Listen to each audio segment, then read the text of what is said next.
अब दिल्ली एनसीआर में जहरीली हवा से निजात पाने के लिए आज दिल्ली में इमरजेंसी बैठक होने जा रही है। सुप्रीम कोर्ट के निर्देशों के बाद यह बैठक हो रही है और इस इमरजेंसी बैठक के लिए फैसलों के बारे में कल सुप्रीम कोर्ट को बताया जाएगा। सूत्रों के मुताबिक बैठक की अध्यक्षता एयर क्वालिटी कमीशन के अध्यक्ष एम कुट्टी करेंगे और बैठक में केंद्रीय पर्यावरण सचिव सीपीसीबी के अध्यक्ष दिल्ली, राजस्थान, यूपी, हरियाणा और पंजाब के मुख्य सचिव वीडियो कॉन्फ्रेंसिंग के जरिए शामिल होंगे। सुप्रीम कोर्ट के आदेश पर होने वाली इस बैठक में सबसे बड़ा एजेंडा वर्क फ्रॉम होम और एक्शन प्लान है। इस मीटिंग में यह भी तय किया जाएगा कि किस जहरीली हवा से निपटने के लिए एक सिस्टमैटिक प्लान कैसे तय किया जाए।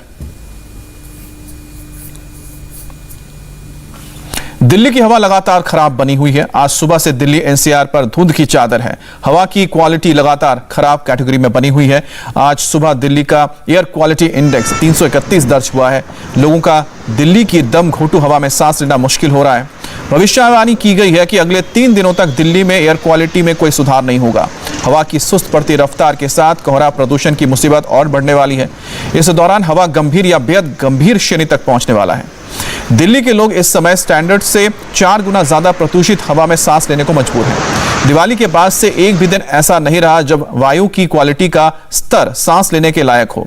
सोमवार को दिल्ली के प्रदूषण में पराली के धुएं का प्रतिशत 10% रिकॉर्ड हुआ है। अब आपको बताते हैं कि दिल्ली और आसपास के इलाकों का एयर क्वालिटी इंडेक्स कितना है।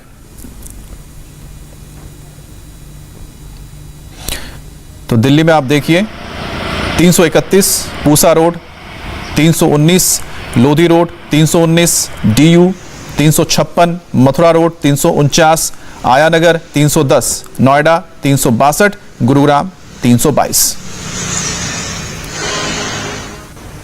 और दिल्ली एनसीआर के लोग सांसों के लिए तरस रहे हैं और सुप्रीम कोर्ट लगातार इस बात की कोशिश कर रहा है कि लोगों को साफ हवा कैसे मिले। प्रदूषण पर सुप्रीम कोर्ट में सुनवाई चल रही है।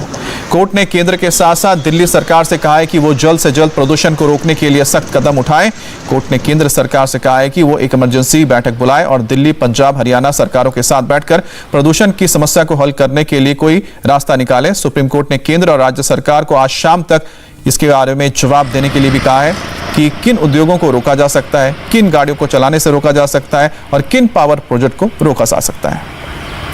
दिल्ली की दम घोटने वाली हवा के मुद्दे पर सुप्रीम कोर्ट ने दिल्ली सरकार को कड़ी फटकार लगाई है। सुप्रीम कोर्ट ने कहा है कि दिल्ली सरकार प्रदूषण के खिलाफ उठाए अपने कदमों के बारे में बताए और कोर्ट ने कहा है कि दिल्ली सरकार ने सड़क साफ करने के लिए 69 मशीनों का जिक्र किया है। क्या इतनी मशीनें सड़क साफ करने के लिए काफी है? और कोर्ट ने कहा कि दिल्ली सरकार के बहाने हमें मजबूर कर रहे हैं कि हम आपके प्रचार के लिए बनाए गए गानों पर खर्च का ऑडिट भी करें। दिल्ली सरकार के सुप्रीम कोर्ट में जमा एफिडेविट में कहा गया था कि दिल्ली में कंस्ट्रक्शन पर पूरी तरह से रोक है। जरूरी सेवाओं को छोड़कर सरकारी ऑफिस में वर्क फ्रॉम होम चल रहा है। दिल्ली के सरकारी और प्राइवेट स्कूल बंद है। दिल्ली सरकार लॉकडाउन लगाने को तैयार है, लेकिन लॉकडाउन पूरे एनसीआर में लगना चाहिए। दिल्ली सरकार ने यह भी कहा है कि कोर्ट के आदेश पर बाबा खड़क सिंह मार्ग में स्मॉग टावर लगाया गया है। बड़े निर्माण स्थलों पर एंटी स्मॉग गन का इस्तेमाल किया जा रहा है। डस्ट कंट्रोल और मैनेजमेंट पर लगातार नजर रखी जा रही है और 1636 औद्योगिक यूनिट को पीएनजी से चलाने की कोशिश की जा रही है।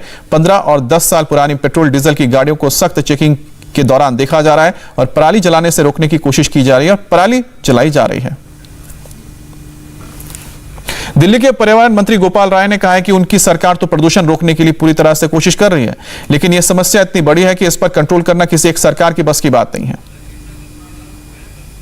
सुप्रीम कोर्ट की बात है। सुप्रीम कोर्ट में भी आज हमने एफिडेविट भी दाखिल किया है कि हम दिल्ली के अंदर लॉकडाउन के लिए भी तैयार हैं, लेकिन ये सारी चीज़ें इफेक्टिव तब होंगी जब पूरे दिल्ली, हरियाणा जो है, उत्तर प्रदेश सभी मिल करके जब एनसीआर में लॉकडाउन होगा तो इसका इम्पैक्ट होगा। तो सरकार प्रदूषण से लड़ने के लिए हर कदम उठाने को तैयार है। केंद्र सरकार के साथ मिल करके, राज्यों के साथ मिल करके हम इस काम को और आगे बढ़ाना चाहते हैं।